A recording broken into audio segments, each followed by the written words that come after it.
Welcome to the Moms Who Know podcast, the podcast for moms who want to take care of themselves so they can take better care of everyone else. Our guest today, Crystal Lee Beck, is going to give you guys so many insights and ideas. Some of the things we talked about are just so powerful, and she really gives some ways to put them into your life as a mom to become a better mom and just to really come away from this podcast excited about life. So I'm excited for you to listen to it, and be sure to stay tuned at the end for a special announcement about Crystal Lee's program, Mama Spring Break. Hello and welcome to the Moms Who Know podcast. I'm your host, Chanel Nielsen, and my guest today is Crystal Lee Beck. Crystal Lee, thanks for being on the show. Oh, thanks so much for having me. I'm so excited to talk to you. I'm excited too, because I first heard you on another podcast I was listening to, and the things that I heard you say just lined up so well with things that I was thinking about and things that I'm trying to do in my own life. And so I thought you would add so much value to the podcast today. So I'm really excited. So a quick intro. Crystal Lee has worked for the last 13 years in professional communication, and she is the president and co-founder of the Mama Ladder, which helps women thrive at the intersection of mamahood and entrepreneurship. She's a mom of two with another one on the way. And for my listeners, I know some of you are mompreneurs and some of you are not. Some of you are stay-at-home moms, some of you are work-at-home moms. But this conversation today, I think, really has a lot for every mom, because we're going to talk about some mantras that can really relate to moms wherever they are. So let's just dive right in. We've got 6 mantras that we're going to cover today. So the very first one is start where you are now. So tell us what that means for moms. Sure. And just as a quick context for these mantras, these are things that I tell myself and that we talk about in our company all the time. And they're things that over and over I've found really help me to be brave. So starting where you are now, the concept is that you are enough just the way you are now. And also to remember that every pro starts as a rookie. And it's really easy, especially in a social media world, to think, oh, these people, they're doing so much more than me, or she's such a better mom, or she has this business or whatever. But the reality is everyone has to start somewhere. We all do. And so I try to share with women wherever I go, you can start right where you are. Start where you are now. Okay, so that is really a good message of being enough and, just feeling okay in this place where you are. And I think it can be really hard. It doesn't matter what it is you're trying to accomplish, whether that's like getting dinner on the table or starting a business or anything in between. We have these doubts in our mind all the time. And so to let your voice come out and to realize that you're enough can be really hard to do. I agree, and I think it's a matter of being mindful of your thoughts and mindful about, especially thoughts of comparison, of comparing yourself to where someone else is. And this leads right into the next one, actually. But the idea is that you absolutely, whatever it is that you want to do, whether that's try a new craft hobby or run a 5K, or if it's something you haven't done before, it's absolutely great to start where you are and not to beat yourself up that you're not farther or not where someone else is. Like, where you are right now is enough. Yes, I love it. Okay, and you're right. That does go along perfectly with number 2, which is go at your own pace. So tell us a little more about that. So I'm a runner and a triathlon mama, and I really enjoy pushing myself in those ways. It's fun for me to train, and going my own pace. It really applies in every area of life. So the concept, as far as motherhood and entrepreneurship, and really this applies to everything that moms do, is that every family and business is unique. And at the Mama Ladder, we teach women to create your own ladder. So create your ladder that fits your family and your life, and know that taking those steps up, whatever that looks like, it's okay if you need to slow down or to speed up. But the trick is that you keep climbing. And really the core of going at your own pace is knowing that it doesn't matter what anyone else is doing. It really doesn't. It just matters that you're doing the best that you can with what you have and what you know, and you're going your own pace. Yeah, I think that another interesting aspect of that as a mom, it looks so different. Your pace changes with each child, right? So, like your pace, your personal, you might be a person who just likes to go, go, go, but you have a child who needs more downtime. And so that pace has to change. You have to change, readjust, and find the new normal and be okay with that. And I think that's part of what's so hard as moms is really adjusting for our kids' needs and understanding what that looks like at each different phase and with each different child. And then not only doing it, but being okay with it and choosing to be joyful around that change, even though it might not be our first choice. Ooh, I love that you said that, Chanel. That is so wise. And it's so true that we can't control the pace that our children go. And there are moms even listening to this probably who have a child with a disability, or maybe have a spouse with extra needs, or maybe they're taking care of their parent. I mean, but we do have people in our life that need us, and in some ways that might feel like we need to slow down, but I'm really trying with this go at your own pace concept to look at all those factors in your life of the people who need you and the people you love that you want to be there for, and say, if I need to slow down to help take care of my mom with arthritis, or my son with disabilities, like that's the pace that I can go right now, and that's okay. Yes, I love it. And even just normal life. I'm thinking of my son who's 10.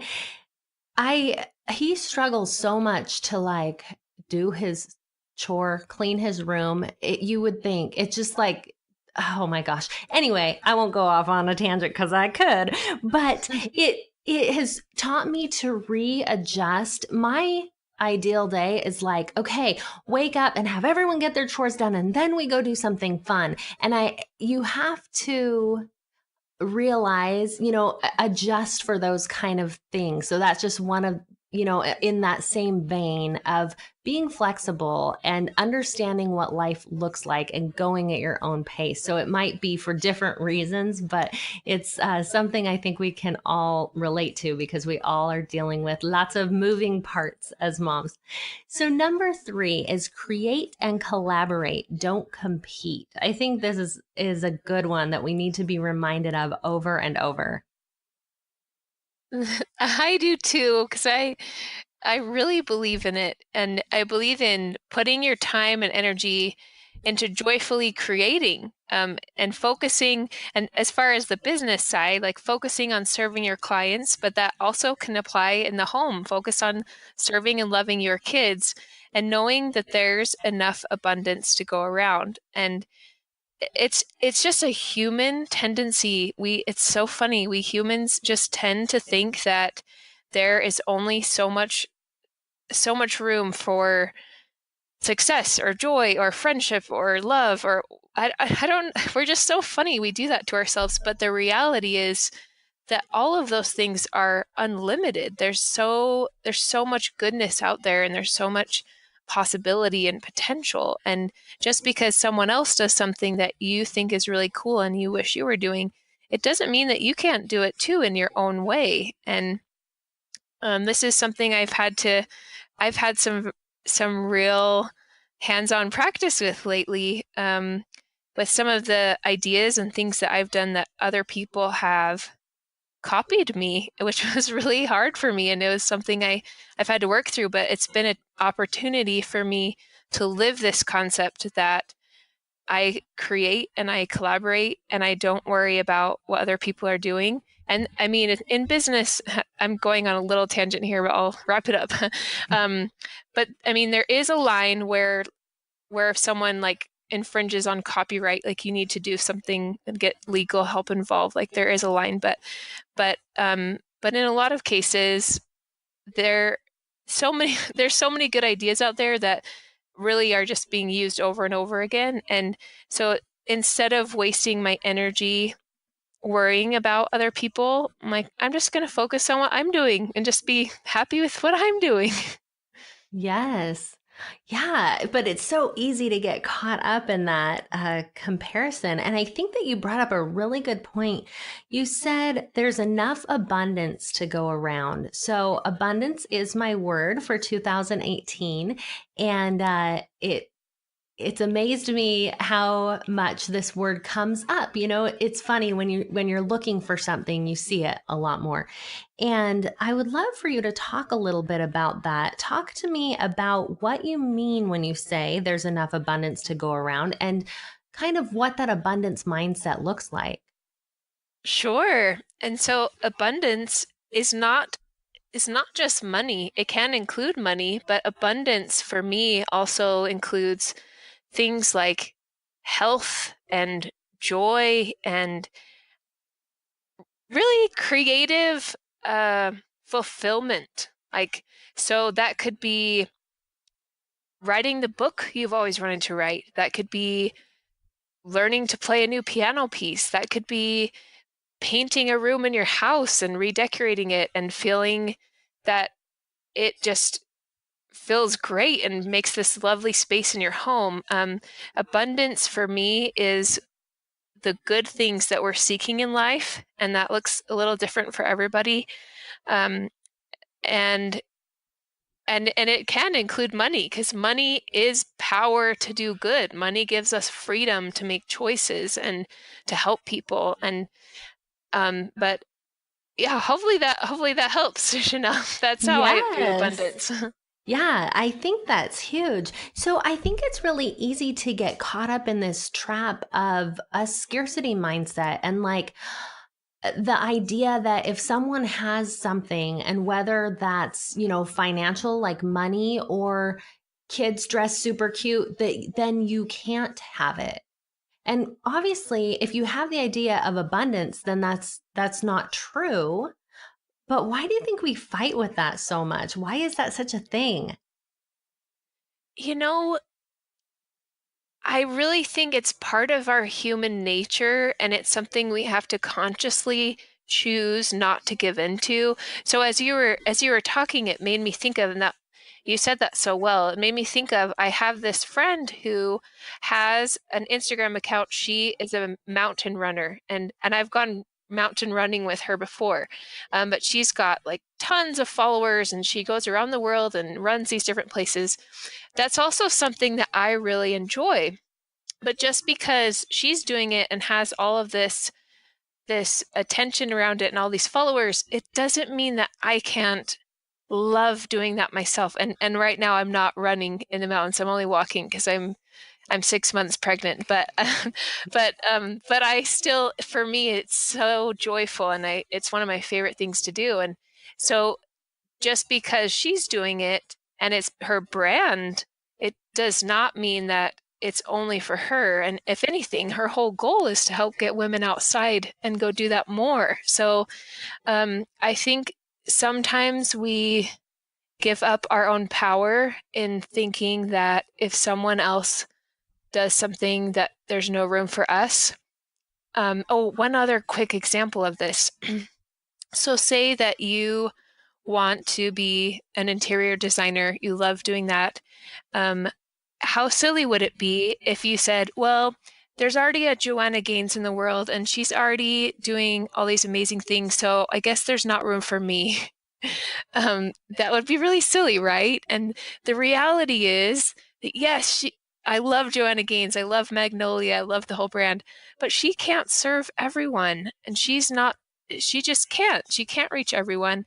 And so there's room for each of us, for our talents, for our abilities, and that whether that's in business or even in your community. Like if you know, I mean, serving your kids and being the fun house to be at, or I mean, whatever it is that you want to do, there's really no need to feel like you have to compete with anyone else. Yes, I love that because I think that it's so easy to your dreams die before you even get started because of that. Well, she's already doing it and she's doing it well. So I don't want to put myself in that space. But if we can allow it to not be a competition and to just move forward, then we're just going to add that much to the world. So that's perfect. Okay, number 4 is ask for what you want. So tell us what this one means. Ooh, I love all of these. They're all, this is probably one of my secret favorites because I tell myself this all the time. So the kind of sub content for this is have confidence in your services and products and be bold in asking for what you believe they are worth. And honestly, this is a skill and it's a critical skill in business. But as far as running a household and being the leader in your home, asking for what you want is also critical. It's critical to be confident enough and bold enough to ask whether it's your spouse or your partner for the help that you need, or asking your children for specific things that you want them to do. um, Asking for what you want really is core to getting what you want. You can't create what you want without first of all knowing what it is, and second of all being able to articulate it and ask for it in a confident way.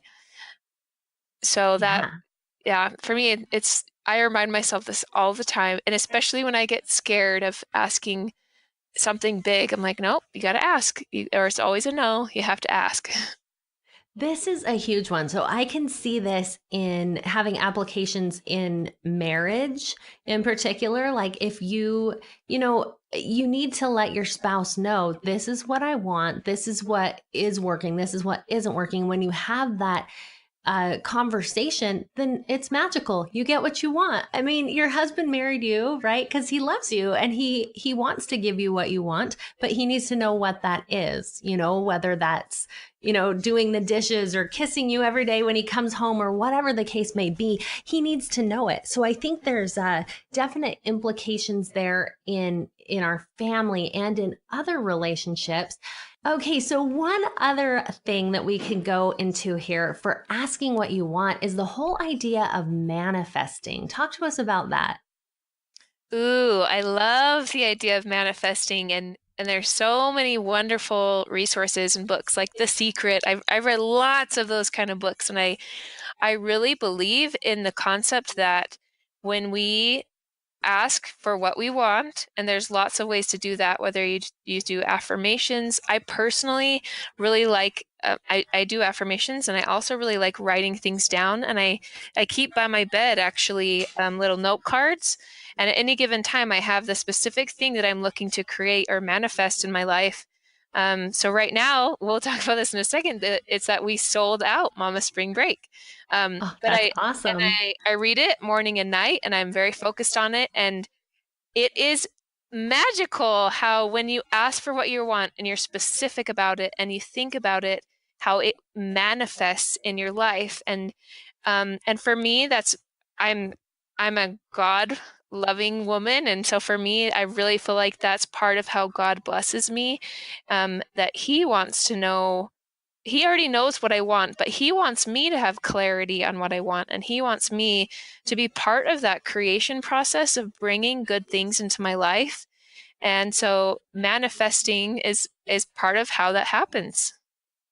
Oh my gosh. Okay, I love this so much. So I want to talk about the part about bringing God into it. So, do you pray about these things? Is that part of your manifestation process?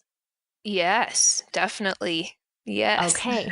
So there's all the things that we hear, that are sort of more, they say put it out there into the universe. But to me, that means asking God. And so, yeah, so praying about it is powerful. Now, I also want to get really specific here. You say you write things down. So you have a conference that you are hosting, which sounds amazing. And what kind of things do you write? Like, how do you write it? Do you write it as an affirmation? Do you write it as a goal? Do you write it as if it's already happened? What do you write? Yeah, I usually write things in past tense, and I do that because I want to put myself in a place where I believe so much that it will happen that I I let myself feel the emotions that it already happened. And I've been doing this for years, actually. Like I remember back the summer after I graduated college, so it's been like more than 10 years now that um, it was it was a really tricky time to find a job. I wasn't married yet, and so it was up to me to provide for myself. And there was a specific job I really wanted, and so I drew out a business card of me, my name, the company, and the position I was applying for, and I would tell myself, and I would look at that business card and say, I already have this position. It's great. I love it. And I've continued to do that over the past decade in lots of different ways where I let my imagination be part of the process. And no, it doesn't work every single time, but the the percentage of times that it does work is pretty amazing. It's and you asked about prayer and God and how I include him. And for me, I really believe in asking him, but not in vain repetitions, not in asking over and over and over, because he expects us to have faith and to take action. And so for me, part of taking action is me doing these affirmations, or I like to do declarations too, where I literally go on a mountain. And I've literally done this where I was on a mountaintop and I said, we have a waiting list for Mama Spring Break. We sold out in 3 days. Like I've declared it. I'm planning on it happening, and it probably will happen. That is so cool. Okay. I think that is just so great and hard to do because how do you get over the fact that when you're saying it, it hasn't happened yet? You're saying I sold out. I immediately hear myself argue back and say, no, you didn't. That didn't happen, and this doubt creep in. How do you keep that doubt away? Well, for me, I've had a lot of practice with this because I've been doing it for a lot of years, and I'm not perfect. I definitely have moments of doubt and like fear, but I believe so much in focusing on what I want instead of what I don't want that I don't waste energy on those doubts and fears. And sure, I have moments where I'm like, is this really going to happen? Or, but I it's a choice. I choose not to focus on those thoughts. And instead I focus on what I want. And that you ask for it with confidence, and you focus on it, and it comes to you. You manifest it, or you're blessed with it, however you want to define that, whether you say it's the universe or God. For me, it's ultimately a divine power, which for me is my heavenly Father, and He wants us to co-create with Him. And part of the process for me in doing that is having enough faith to stick to believing in it. I love it. I just see so many implications for that. And I see how it can help us so much. It really is a process of exercising faith. And so it's powerful. It's a powerful way to just, keep pressing forward and have faith. So I love that. Okay, let's go on to the next one. Number 5 is reach in, reach out, reach up. Yes, and this actually ties in really well. So, for reaching in, this is about listening to that brilliant voice inside you. Reaching out is seeking mentors who are farther down the path. And then reaching up is asking for divine help on the soulful journey. And we have of mamapreneurship, but it could just be the soulful journey of motherhood. It's so for these three things, and you can switch the order, but I really feel strongly about having reaching in be first, that you're listening to yourself. We live in a loud world where there's lots of noise and lots of distractions. And I I've been making conscious effort, especially the past couple years as a business owner and a mom, to listen to myself and listen to the the quiet whisperings that I have so that I can follow them.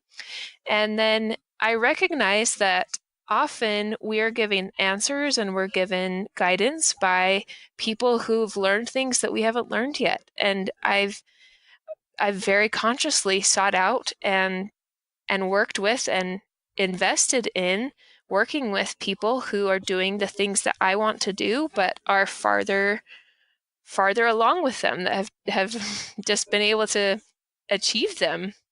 And then as far as including God in my life and my business and my family, he wants to hear from us, and he wants to bless us. And so I believe very much in involving him with everything I'm doing, and that includes my business and of course my motherhood too. Yes, I love it. I think that there's so much implication there for moms to people always talk about, that mother's intuition. And when we can trust that there's something there that we know more than we know, right? Inside, we know more in our heart, I guess, than we know in our head is kind of what I mean by that, that we know inside. And sometimes we can't explain why, what needs to happen. We can't use the words, but we know. And if we can trust in that and trust in ourselves, look to mentors like you talked about, and ultimately look to God, that is going to help us along the path so much. Now, number 6 is a fabulous one for moms. I love it. Celebrate every success. Mm-hmm. I think that, it's easy to skip this because in motherhood, in business, I think you can see the successes a little bit more. You can say, check, I sold out Mama Spring Break, or check, I made these sales or did this thing. In motherhood, I made this dinner, but I'm going to have to turn around and make another one tomorrow night. And so as a mom, it can be a little hard to celebrate every success. So talk to us about some ways that we do this.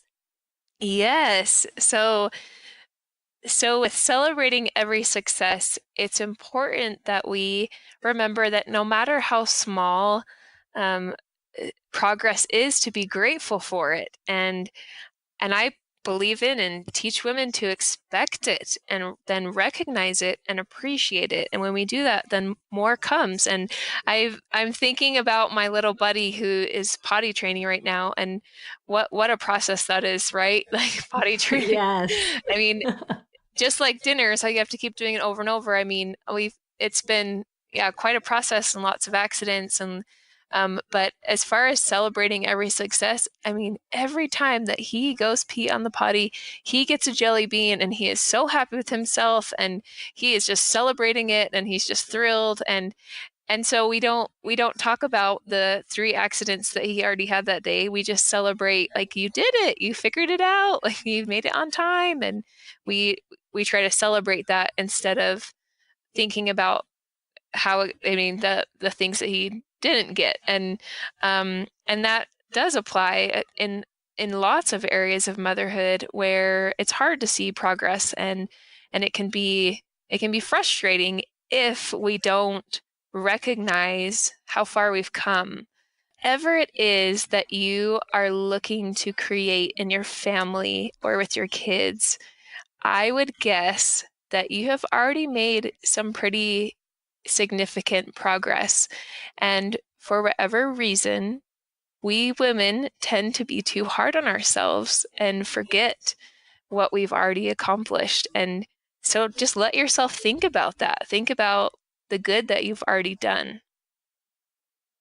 Yes. Oh, that's so good. I remember once I was listening to a conference and one of the speakers was talking about he was on a hike and he was climbing up a mountain and he said he looked up and he had just so much farther to go. And then the thought came to him, look at how far you've come. And he turned around and he looked and he saw how far he had come. And then he felt so empowered to climb the rest of the way up. And that was so powerful to me at the time because I was struggling with some things personally and feeling like, man, I have so much further to go.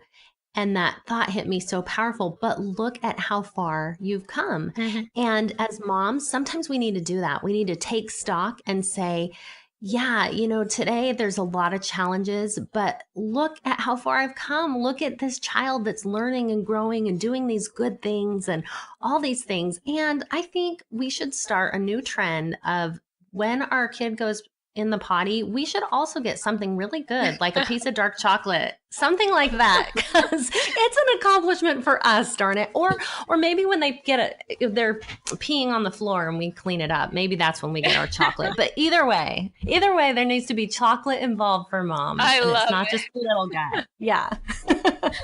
So I think these mantras that we've talked about, these are awesome and so helpful for moms. Any final tips that you would share to kind of wrap things up? As my final thought, I would like to say, whoever you are out there, if you are a mom, congratulations for the incredible work that you're doing. You are keeping little people alive and you're helping them learn to be good humans. And that is the most significant thing that we can do. It really is. And I feel so privileged to be a mother, and sometimes it is really hard. It can be very hard, but the reality is we are changing the world by changing our family and helping our kids. And so please know you're doing really important work. Yes, definitely. It is the hardest and the most important job. So thank you. And I love that. Congratulations to all the moms. You guys are doing a great work. And Crystalie, thank you so much for being on the show. I appreciate having learned from you today. And thank you everyone for listening to Moms Who Know.